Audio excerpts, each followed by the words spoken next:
Welcome back to the Stories That Inspire Us / the author series. My name is Janice Malillo, your host.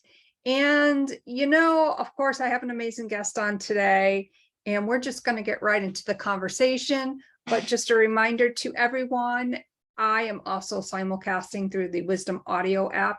And I want to also welcome back some listeners. I see some very familiar names. So thank you so much for being here. So without further ado, oh my God, her name is Krystal, and I'm not going to even try to pronounce the last name because I would butcher it. Now, before I officially introduce her, let me just tell you a little bit about her, because there's so many things to say. She's not only a spiritual teacher, a speaker, a life coach, an author, and of course, a comedian and a musician, and she's absolutely adorable. Welcome, Krystal, to the Stories That Inspire Us podcast. Hi, Janice. I'm so excited to be here. I have been looking forward to this for weeks. Me too. And for our listeners, of course, you won't be able to see this, but I'm just going to hold up one of your books, and it's called The Playful Journal, your 12-week guide to a more playful life.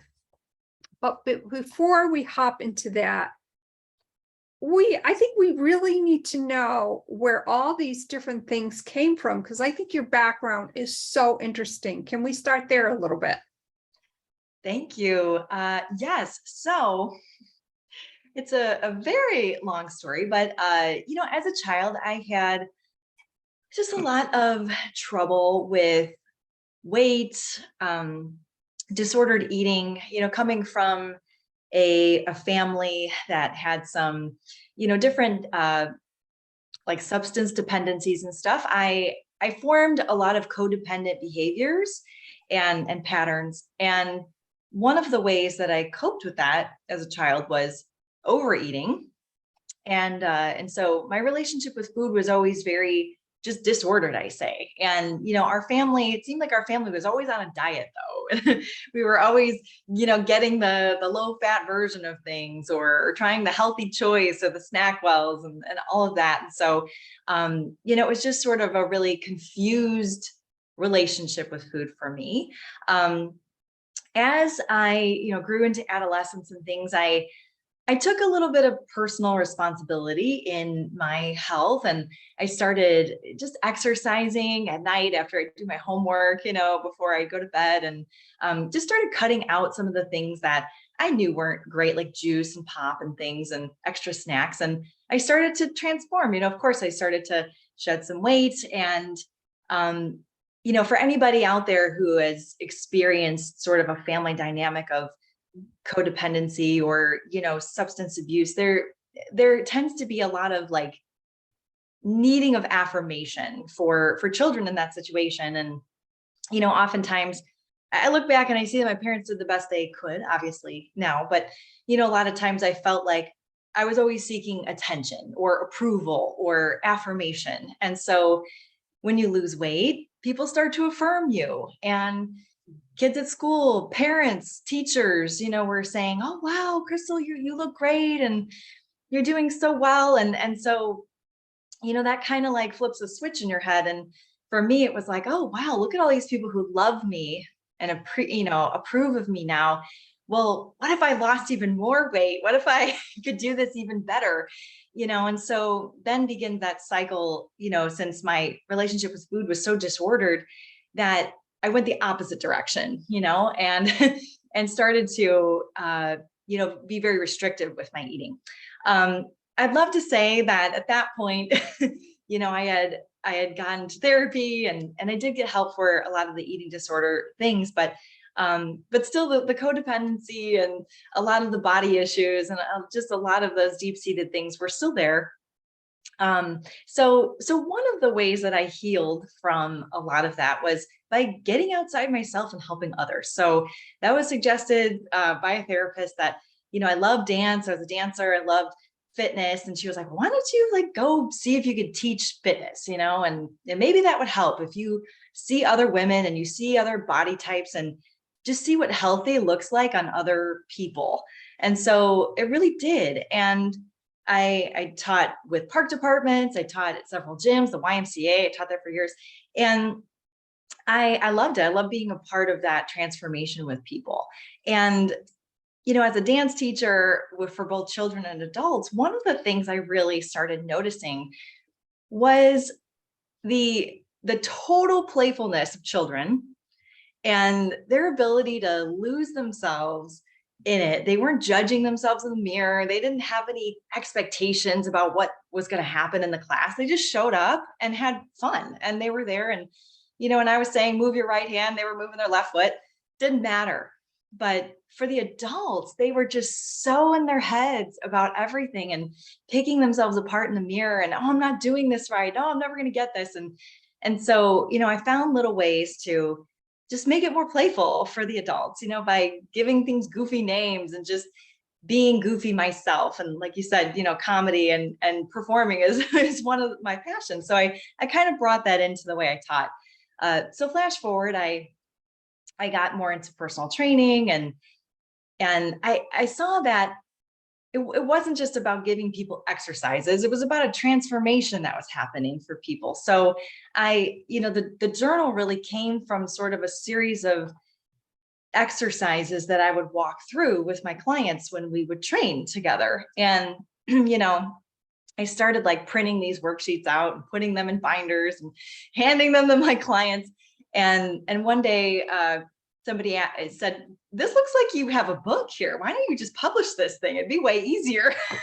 I was like, it was such an epiphany to me, that, I could publish it and I could reach more people, not just the people that I was working with one-on-one, but, kind of being able to go to anybody's homes and help them to see kind of that playful nature in themselves and connect that to their health journey. And oh my God, that is fascinating. And thank you so much for giving us a really in-depth view of where you were with your journey, because I think that's really important.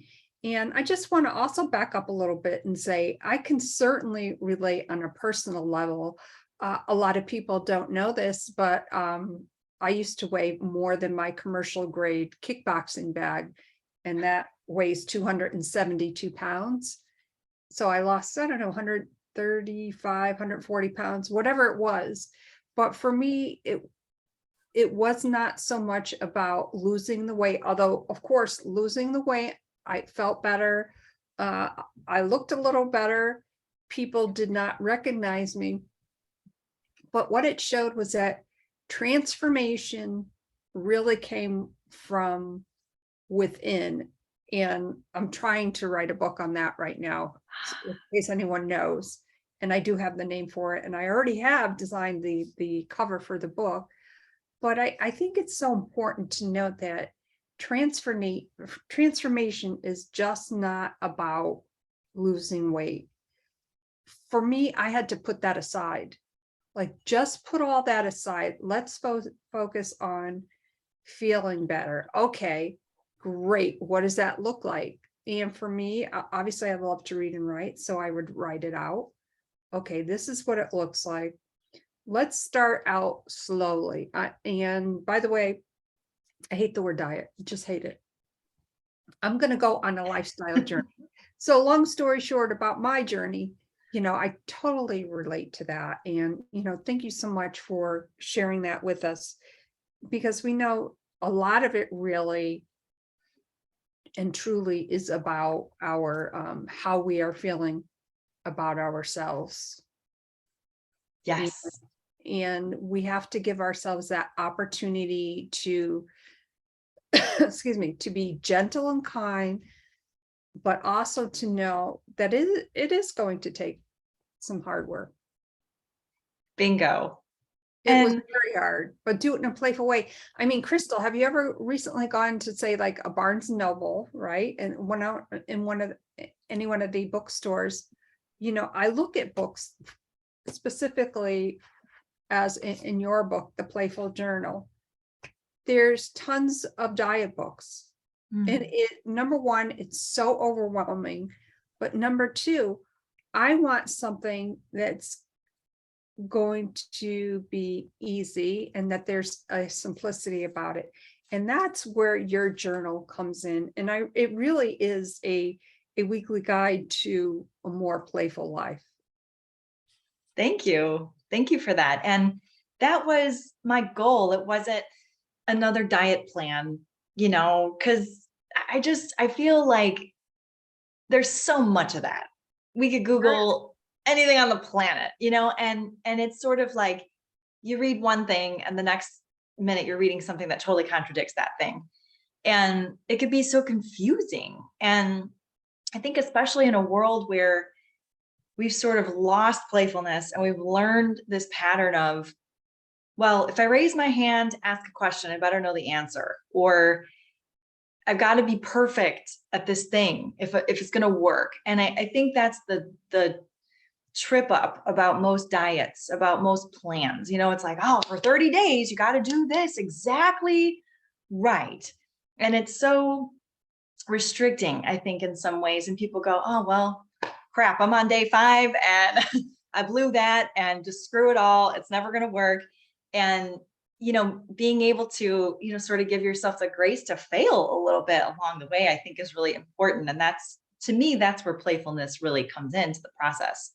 Yes, it sure does, because the other part of that is when we quote unquote go on a diet, I think we set ourselves up for failure. Now, failure can be a good thing at times, but when you go into a diet with that in mind, why keep doing that to yourself? And that's like, for me, that I had to choose. I'm like, I am not going on another diet, not doing it. Yeah. And I was successful. It was hard because that happened in my early 40s. And I'm now, well, let's just say I'm in a different decade, and we'll just leave it at that. Yes, but you're right. And it's not, I think the other sort of problem, if you want to call it that, but with choosing like, oh, I'm going to go keto, or I'm going to go paleo, or I'm going to go vegan, or I'm going to do this thing or that thing. And while each one of those things have their own merit and benefit, it's sort of like, well, okay, like veganism, I'm not a vegan, but I have people and I work with people who want to transition into that for whatever reason. People have their reasons. And I'm like, okay, instead of giving up all meat, all dairy, all like tomorrow, like let's pick beef or something, let's give that up for a week and see how that works. Like, what else are you eating? Let's replace that with maybe a couple more vegetables or something, right? And then after that, it's pork. After that, it's chicken. After that, it's eggs. After that, right? And it becomes easier to implement those changes instead of saying like, well, tomorrow, that's it. I'm never going to eat meat again. And it's like, well, now what do you want? You want to go get a burger. Like, that's all you're going to think about, because now you've told yourself that you're just being really restrictive about something. And a large fry and a Diet Coke, so you don't feel so bad. Not saying that I ever did that, but that's where I'm. Yes. And you know what? The funny thing about that is, the restrictive aspect, right? We restrict ourselves. So why don't we say, for instance, I live in the Northeast. And of course, I've said a million times now, it's now legal to drink pumpkin coffee. But, you have the seasonal changes of food and fruits and vegetables. And in the summer, I love ice cream. Well, I have restricted myself as far as dairy. I cut way back on dairy because I'm having some gallbladder issues.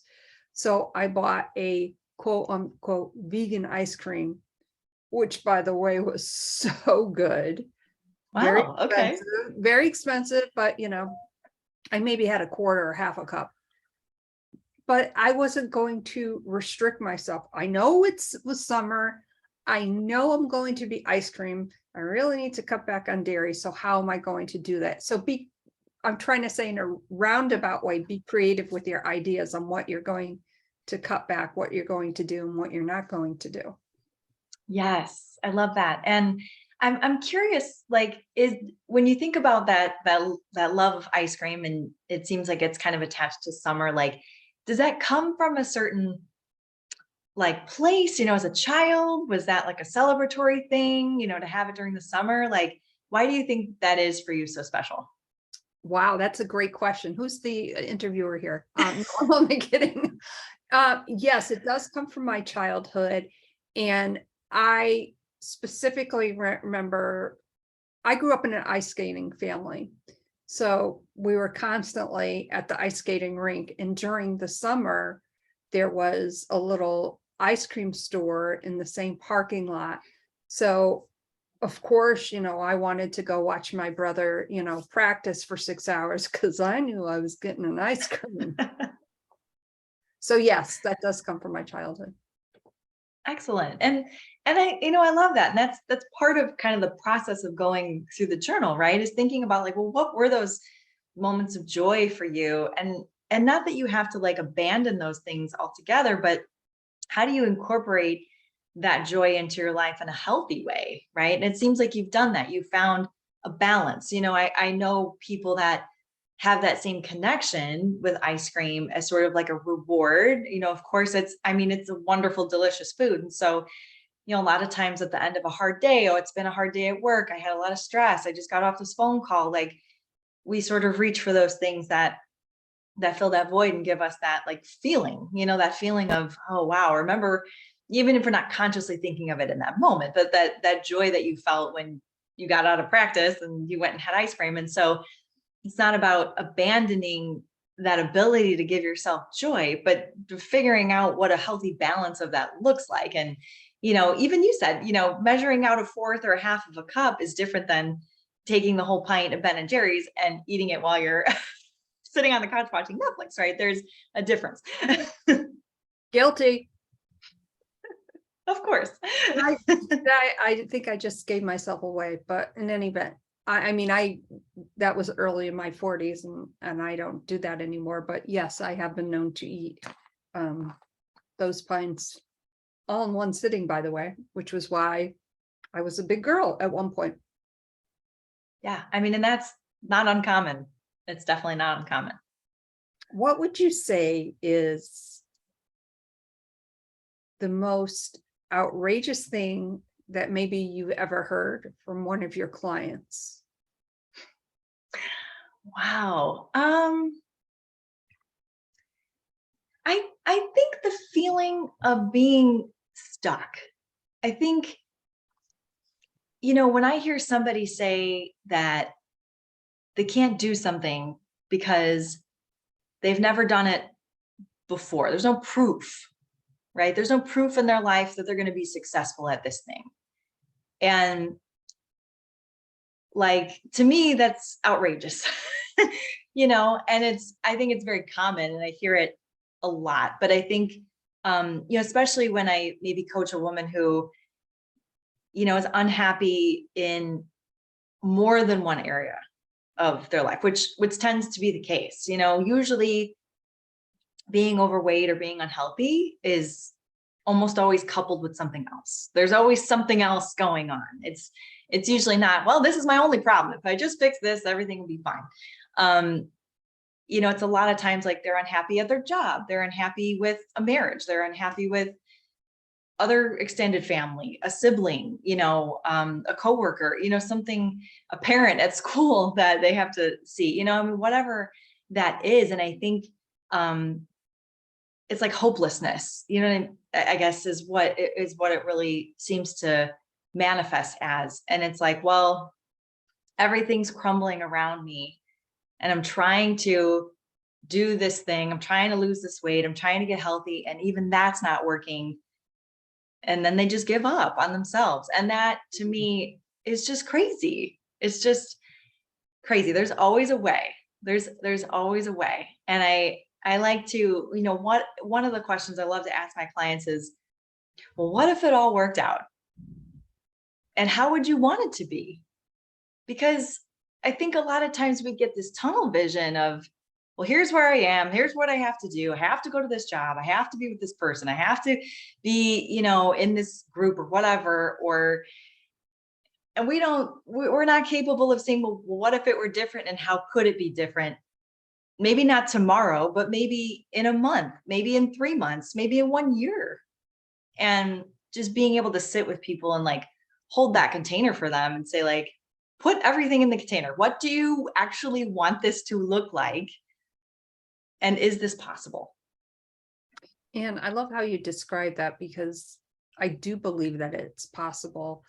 I believe it's when we have that sadness or that emotional attachment to our journey, of course we're going to have that attachment. It doesn't go away.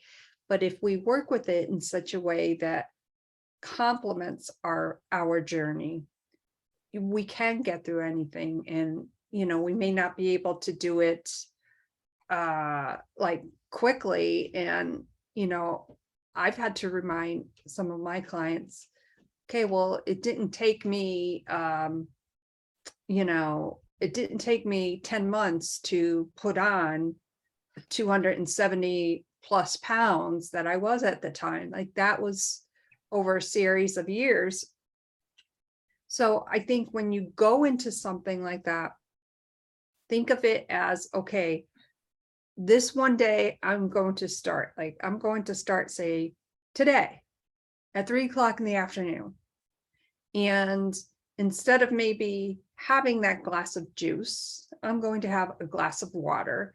Like, start training yourself for a marathon. And I think that's for me. I mean, it worked, and I looked, and I wasn't even thinking about losing weight. I mean, I knew eventually that would happen, but I thought of it as a result of my making those little changes. A byproduct of all that is I will lose weight. Mm-hmm. How did you come to that realization for yourself? Was it learned? Did somebody suggest that to you? Like, because I feel like so many people don't think of it that way. Right? It's amazing that you did.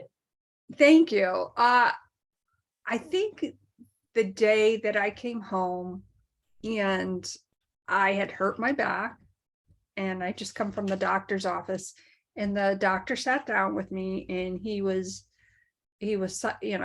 such a great guy, and said, look, he said, we need to have a heart-to-heart discussion, because you've been, steadily gaining weight.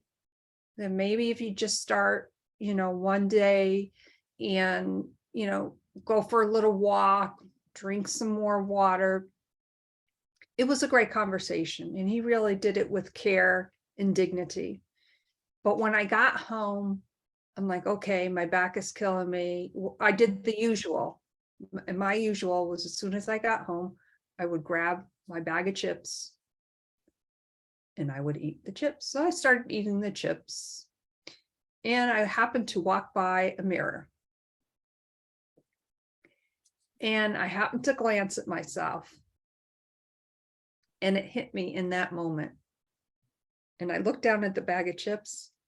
I walked over to the trash bin and I threw them away. I can't tell you specifically why that happened. I can tell you in that moment, I didn't recognize that person that was looking back at me. Mm-hmm. And at that point, I was in a size 22, which was becoming very tight. And there was no way I was going to buy a size 24. Just not going to happen. Yeah. Wow. I mean, that's beautiful to hear that, first of all, your doctor was so loving about that and took that time with you. I think that's part of the cycle, part of the problem that, people go to the doctor, they hear their blood pressure's high, they hear they're pre-diabetic, they hear these things. They don't really understand what those things even mean or how insulin even works in their body. What the heck, And they hear, well, if you don't lose weight in another 3-6 months, we're going to have to put you on this pill. And this is just the lot in life. And this is just accept it. And the doctors have literally 5 minutes with you, and out the door you go.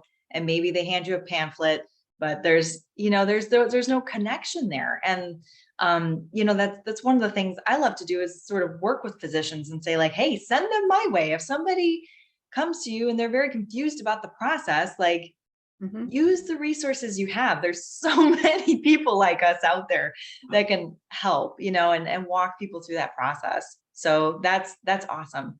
Yeah, it really was a great conversation. And I always say, as a result of that conversation, I mean, thank God it happened when it did, because both of my parents, adult onset diabetes. And I'm like, Wait a minute, I don't want to head there." Well, okay, if you don't want to head there, you got to do certain things. But I also would like to add that, as a result of that, and that was a painful existence, going through losing weight and changing everything around. It was very hard. I'm not saying it was easy. So it was not easy. But the sidebar of that was, I was able to come to the realization that, wow, I can't believe I lost all this weight. I feel good. I feel good. And I was owning how I felt. And I'm like, well, I want to do this with other people. So I became a certified personal trainer. Then I became a Yeah. certified health coach. So it caught on for me at a late age, I might say, but that's okay. I think the point though is to don't be so hard on ourselves and say, oh, I can't do this because, okay, if you do have a bad back, for instance, obviously I'm sitting in my chair right now.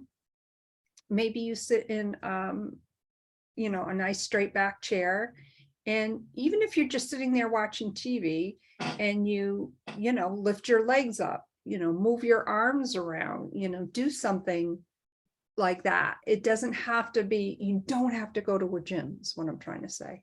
Yes, absolutely. And I'm sure you have both authors and things that listen to your series here. And it's with anything, I try to equate it to learning a new skill, learning how to do a new job. When we show up at a new job on day one, they don't expect you to be perfect at it. I mean, you come with, maybe a set of skills why you got hired, but there's a lot of training, there's a lot of learning, a lot of terminology, a lot of systems that you have to work through and learn. And it's the same way about that transformation of health, mind and body. I think that happens. You're not going to have all the answers on day one. It's not going to be perfect. You're going to go home and be like, oh, that was a stressful day, and like you said, it's difficult, but I think it's rewarding in that, when we do that job for a couple months and we start to go, oh, wow, yeah, I'm pretty good at this, or maybe somebody else comes to us for an answer, that we might have. So, or writing a book. I mean, what a crazy process that was. I was like, I've never written a book before. How am I even going to do this? How do I publish this thing? Where do I even go? How do I format, edit? It was all those things. And it was so overwhelming.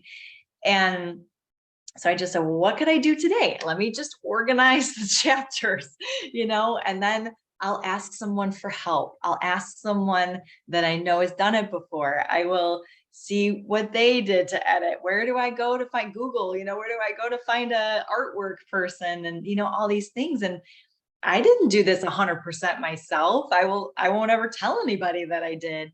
I asked for help and I went and did it, but so rewarding. Like, how cool is that? Right. I mean, that feeling of publishing and just being like, just accomplished with something and you go, wow, like that was worth it. That was worth the hard work. That was worth some of the brain busting, nights where I'm sitting there going like, what do I do? How do I, oh shoot, that, all that formatting I did, I have to redo and all that. So you're right. The grace of the process of learning a new thing for sure.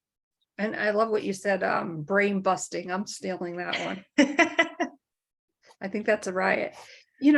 But it's so true. Like, we have to take those opportunities to, okay, well, I didn't know, 2.5 years ago when I started the first podcast that I co-host with my sister, no clue how to do a podcast. She's like, yeah, okay, you get it up and running. Click. And I'm like, oh shit. I mean, shit. Now what do I do?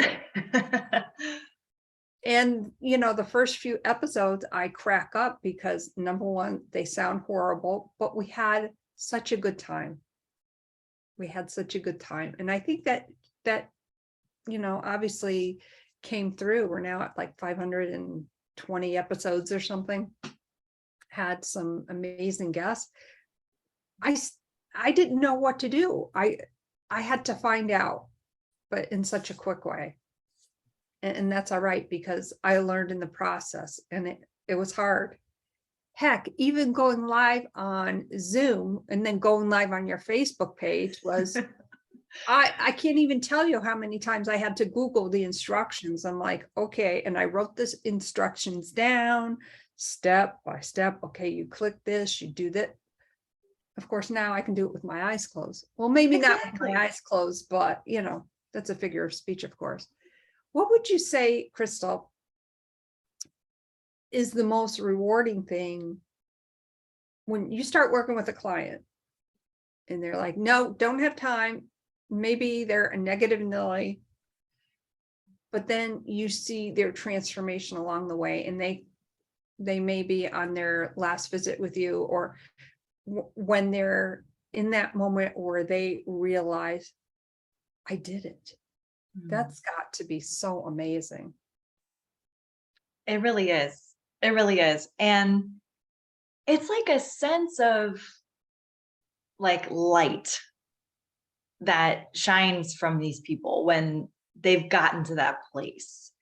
And I think what's the most fun is looking back on, like, I'll go back to my notes, from where we first started. And I'm like, I remember when you said this to me. And they can't even remember saying that because they're so far away from the person that believed those things or said those things about themselves. And that's really what I'm trying to do with people, is I'm trying to say, like, create this new person, this new identity that you want to be. Like, this person speaks differently. This person thinks differently. They act differently. They dress differently. They're a different person.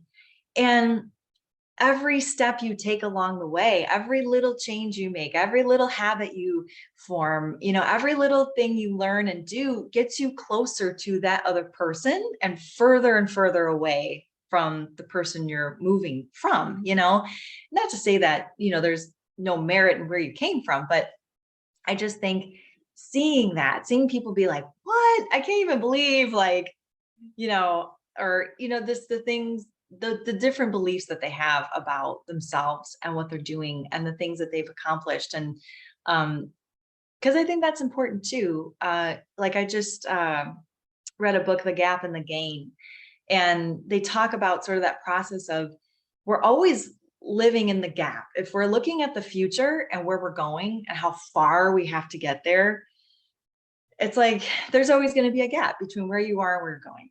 And if you can look back on 3 days, 30 days, and say, how far have I come? How am I different today than I was 30 days ago?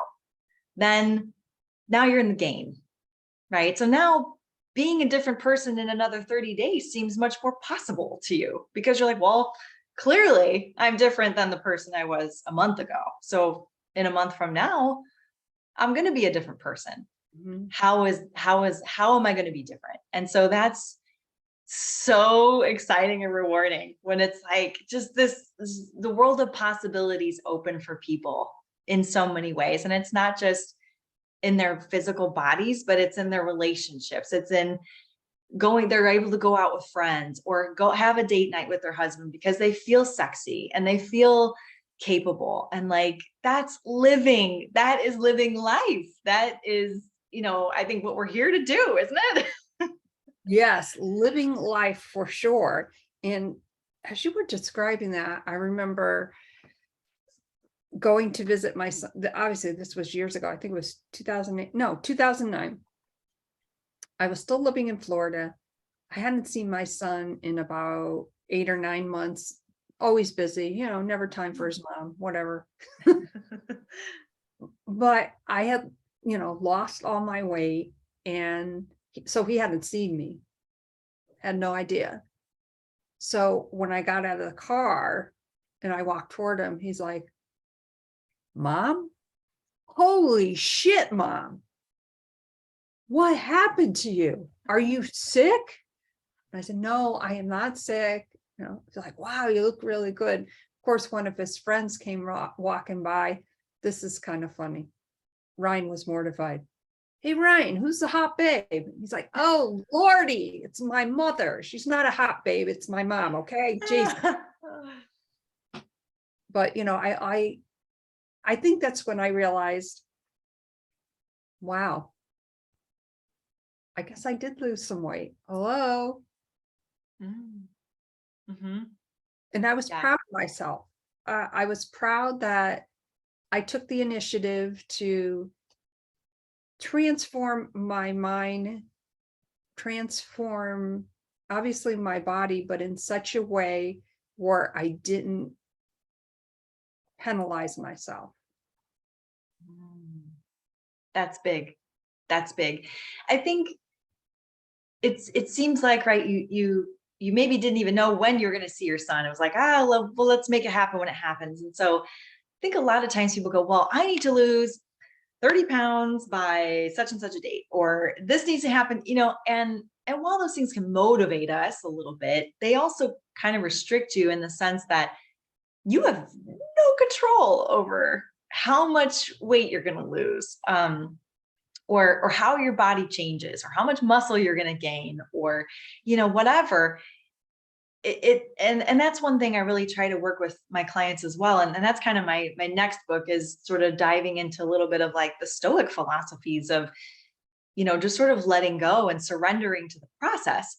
And that's a big key, because I do this exercise with my clients almost on like day one. I make 2 columns and I say, okay, without any really other instructions, I say, like, what do you think is in your control? What do you think is not in your control? And a lot of times they're like, well, how much weight I lose, just like these very like things that they think they can control. Right. And then I sort of, I sort of say, okay, it seems like you need to flip your lists because really, when you get down to it, there are only very little things that we can control, and sometimes it's not even the schedule in our day. I mean, really understanding it's really just the choices we make and the reactions we have. And that's pretty much it. There's not a lot of other things in that column. And so just showing up every day and saying, like, okay, what can I control today? I can control the choices I make and how I react to situations in my life. And, other than that, just let the transformation happen. Like, just surrender to the process. And it really sounds like you did that, Janice, and got to that point where you're standing with your son being like, oh my gosh, like, yeah, I guess I am really different now. Like, you got so lost in the process, it seems, and just so zero focused on just doing the thing every day that was leading to that success. And that's like incredible. That's incredible that you just learned that for yourself. I can't tell you enough. Thank you. I so appreciate that. And again, I want to tell everyone it was very hard, and just want, of course, welcome all of our amazing listeners on the Wisdom Audio app. And I hope you are all, of course, enjoying the conversation. So you had mentioned that your next book, is that in the works? It is. It is. Yes. It's in an infancy stage, but it's getting work done. I have a different process this time, so it'll be interesting. That's good. I've co-authored 16 projects and international bestseller, I think 12 or 13 of them, #1, whatever it is, I lost track. Wow. And everyone has always asked me, okay, when are you going to write your own book? And I'm like, yeah, I'm going to write it. Yeah. I'm not going to lie, I've been dragging my feet, but I've got it now that I started the author series. I got to get into high gear here. Do you have time for maybe a quick question from somebody on the Wisdom Audio app? Of course. Oh, how fun.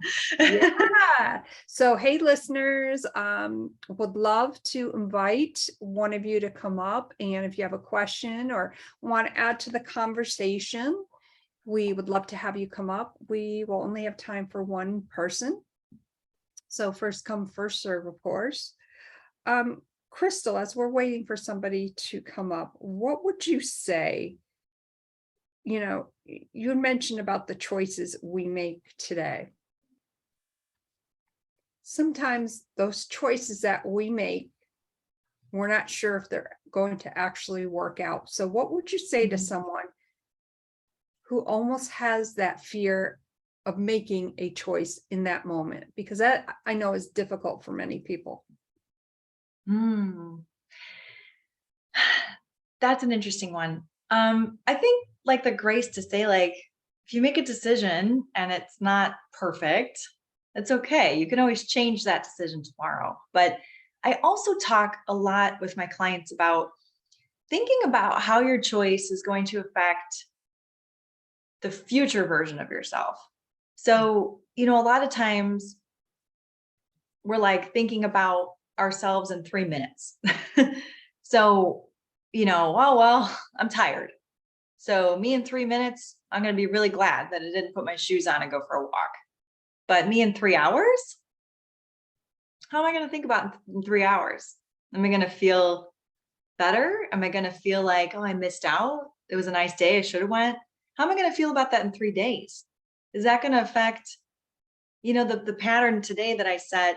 In 3 days, I'm going to be like, oh, well, I didn't do it Monday. I didn't do it Tuesday. Now it's Wednesday. Should I do it? You know what? Maybe I'll just start Monday because it's already in the middle of the, right? What are we going to think about that in 3 weeks? A Right. lot can happen in 3 weeks. A lot of transformation can happen in 3 weeks. A lot of muscle can, like just things can get easier for you if you're going for a walk.